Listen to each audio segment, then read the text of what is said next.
All right. Obviously coming off a tough result and one that we've learned from and turned the page on, focused on Missouri now.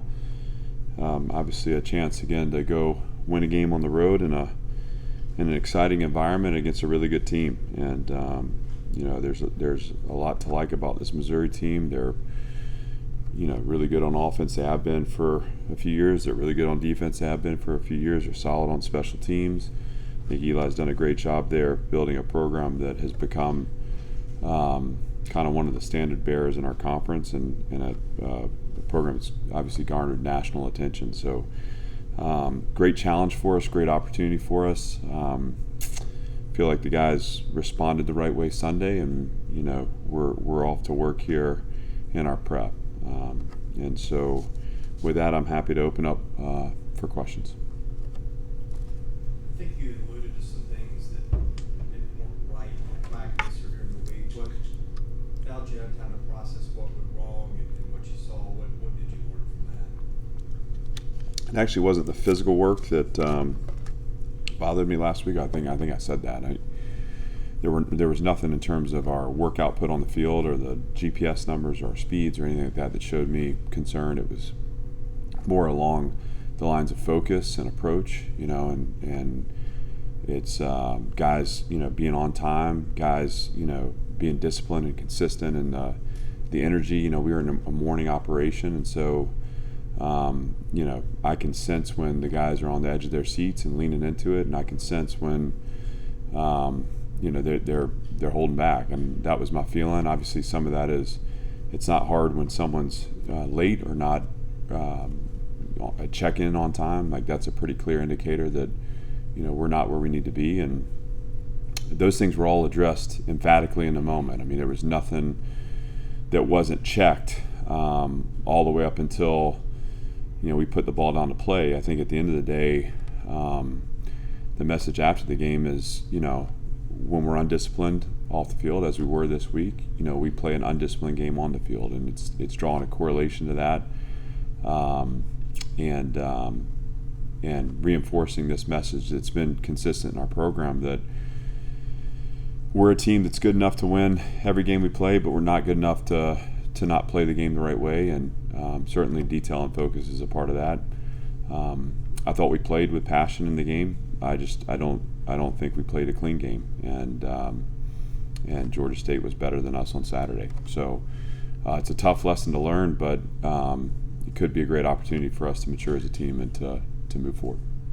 Does any part of you look back at that game and say maybe we needed that, maybe this team needed this to refocus, because if it's a win, maybe you don't learn from it as many.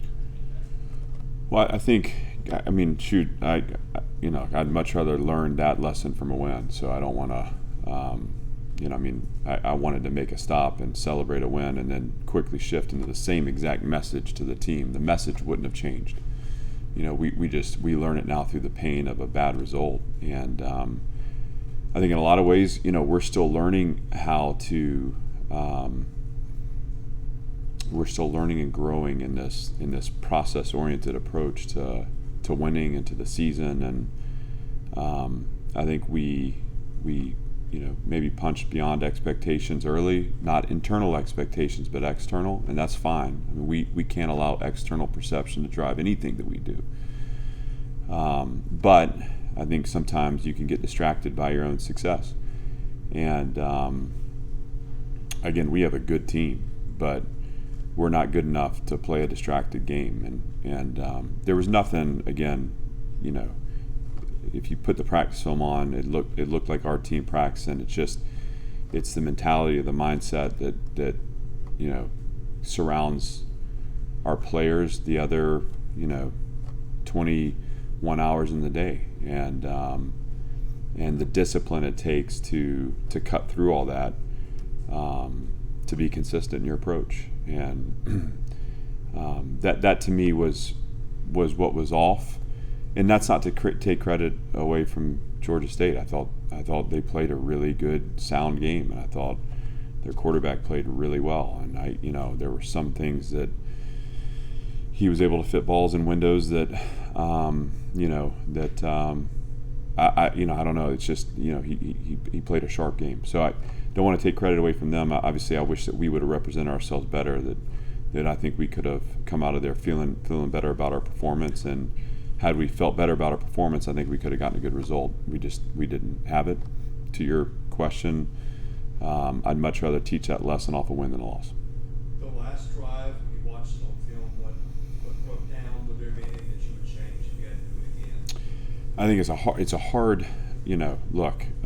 I think it goes back to the Virginia Tech last play, and calling the timeout and seeing that they wanted a one-on-one matchup and changing the coverage. I think anytime you know what's coming, you're certainly gonna make some changes. What I will tell you is, we stayed in a 4-man rush. I felt like we were getting pocket collapse and pressure, and he was able to get the ball out in time. There were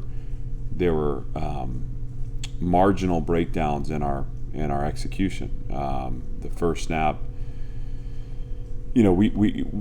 we should have had the ability to break that pass up. I think at the moment we got out of our technique, and so it left a little space for the completion. It was a catch tackle, I think, for 11 yards. The second one was a high-low combination on the sideline. We're in cover 2. That should be a pretty good call, but the corner hugged the flat, and the receiver was able to roll into the soft spot in the window, and so that chunk really hurt.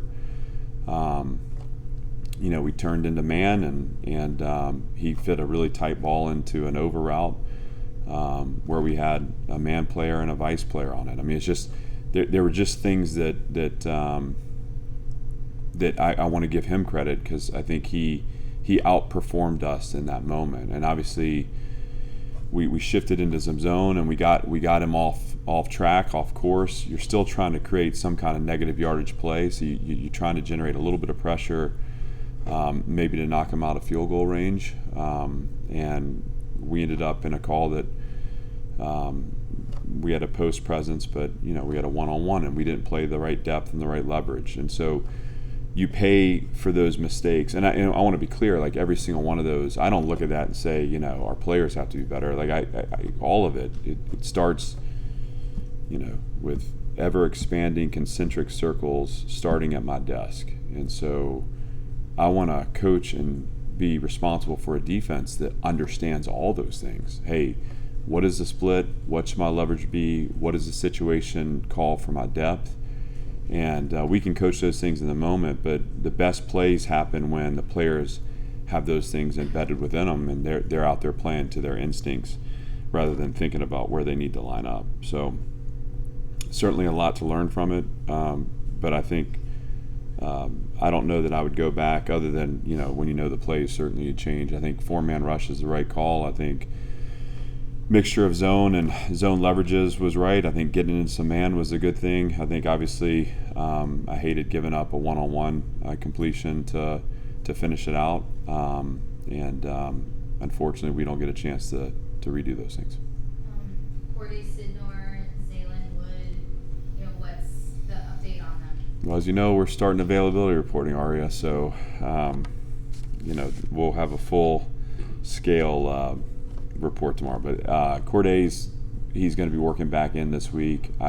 He's questionable for the game, but I'm hoping that there's some level of availability there. I feel really good with where he's progressed.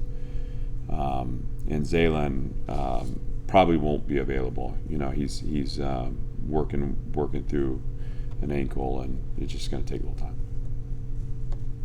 You mentioned the pressure there, being able to sit in the pocket and make throws, and even he got hit a couple of times, so they still able to complete it. Are those plays just crediting him, or do you think there were a couple of things you guys could have done maybe slightly differently defensively to maybe get him on the ground more than you did? Well, is it time to talk about penalties, or are we going to wait on that one? I want to, he did a really good job of getting rid of the ball on time.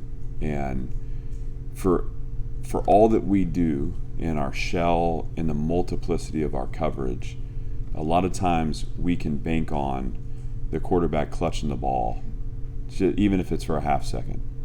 And, especially early, the first 2 plays, 3 plays, I felt like he had first 2 plays.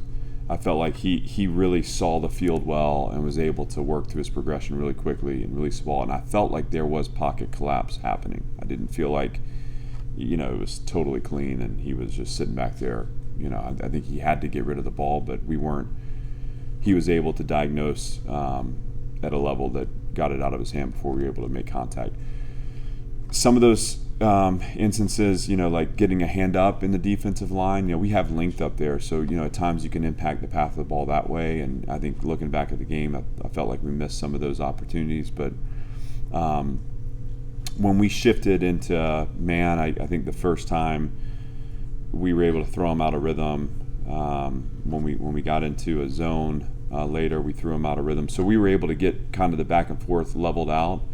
Again, then he hit the one-on-one ball. It was a really good throw, really good catch, and again, a missed execution on our part. But I did feel like the 4-man rush was effective. It didn't get to a sack or to a pressure that amounted to an incompletion because I thought he outplayed us in those moments. And as far as the pressuring the quarterback, hitting the quarterback, getting him down, obviously we had the sack there early that got him into an off-schedule 3rd down. Linus's play, that's a tough one. I understand totally the spirit of what, and I actually think that it was officiated the right way based off what we're asking our officials to do. So there's no criticism leveled there. I look at that play and I think here's a guy pulling off. It's not like he's leading in with his helmet.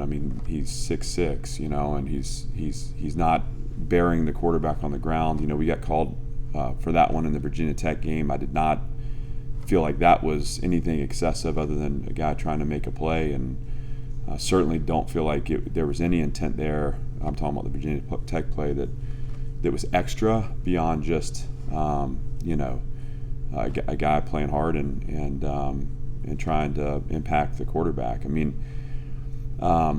think the call on Linus, then later on, we have a chance, we have a pressure on the quarterback, and we actually pull off it.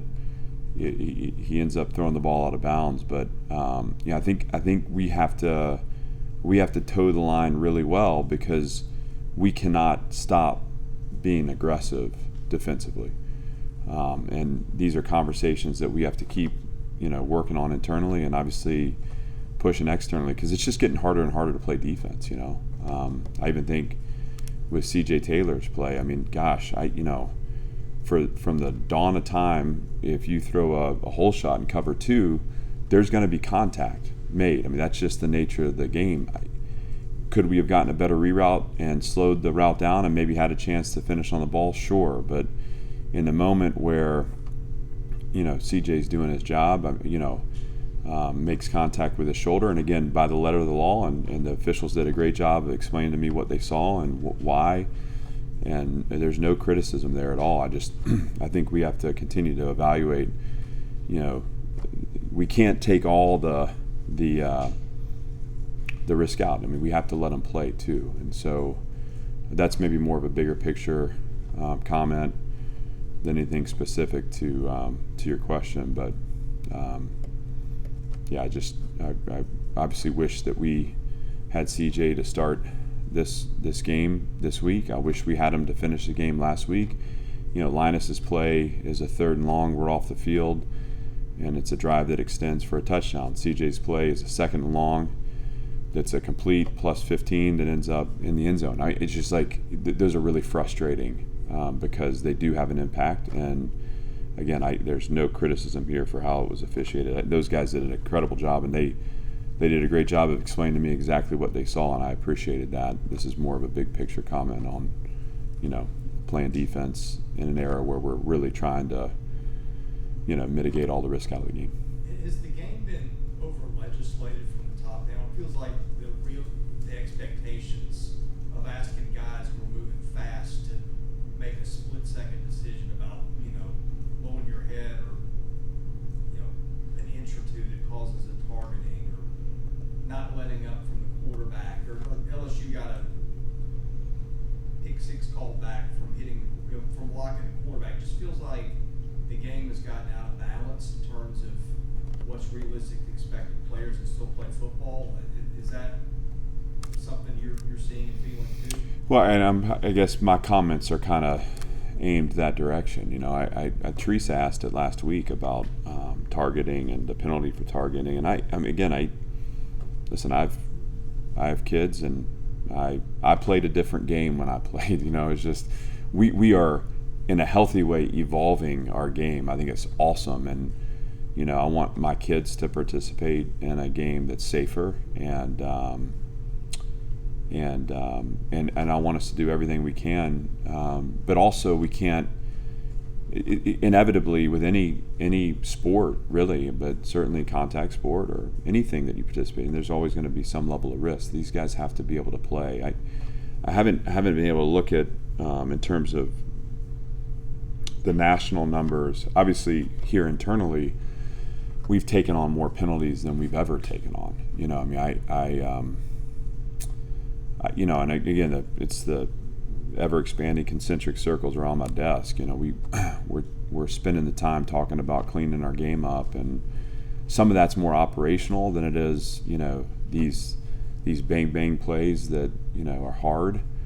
But I'm not sure whether the penalties are up across the country or whether we're seeing more of these. You reference snap from the LSU game. I think in my mind, the egregious fouls are easy to see or easily seen upon review, and I think we are on the right track to eliminate those egregious fouls, and they exist. You know, I thought the hit on Diego there late, you know, that's egregious. I mean, he's out of balance, and that is a shot that deserves the penalty. I mean, but some of these that are just right in the margins, I think what we've created is an environment where the benefit of the doubt isn't given in those moments, or it's given to the offensive player, and it's just created challenges. And I don't want to, I'm taking too much time on this. I think the conversation's interesting. You know, what we have to do is shift to the reality of where the game is and just coach through it. But I don't want to coach guys to you know, we don't hit the quarterback in practice. So, you know, everything is about the quarterback cylinder and peeling off and mirror handing and not compressing the lineman into the quarterback cylinder, and I don't want to see that training carry over to Saturday where all of a sudden you're seeing guys pulling off because they're unsure. I mean, we have to be able to go, and I would love to see the egregious ones eliminated. That would be my feeling. Clark, how much more ramped up does it get now going into the SEC play?